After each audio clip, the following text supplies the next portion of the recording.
The heartbroken parents of an American student who was imprisoned in North Korea before being returned days before he died have described how his brutal captors destroyed him.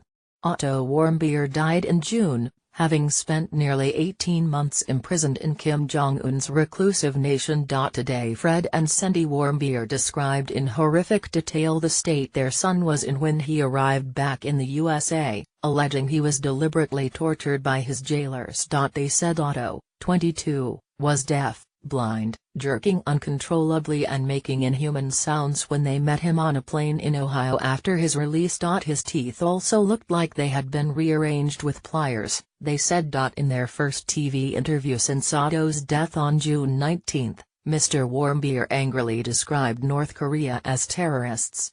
Otto was released in June after North Korean officials claimed he had fallen ill in prison and was in a coma. Speaking on Fox and Friends about the moment he set eyes on his son again, Mr. Warmbier said, "When we got halfway up the steps of the plane, we heard this howling, involuntary inhuman sound. We weren't really certain what it was. We climbed to the top of the steps. We looked in. Otto was on the stretcher jerking violently, making these inhuman sounds." Cindy and Otto's sister, Greta, ran off the plane. Austin, Otto's brother, and I walked over to Otto. Otto had a shaved head. He had a feeding tube coming out of his nose. He was staring blankly into space, jerking violently. He was blind, he was deaf.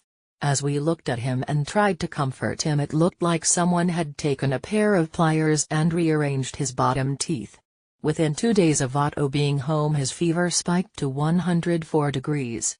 He had a large scar on his right foot.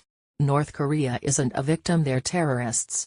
Mrs. Warmbier tearfully said, "They destroyed him." She said that she had been optimistic that her son could make a full recovery after his return to the United States. She told viewers, "What we pictured, because we're optimists, was that Otto would be asleep and maybe in a medically induced coma, and our doctors here would work with him and he'd get the best care and love that he would come out of it." Mr. Warmbier said the couple had agreed to appear on TV because they were angry about North Korea claiming it was being victimized. He stated, "Now we see North Korea claiming to be a victim, that the world is picking on them, and we're here to tell you that North Korea is not a victim, they're terrorists.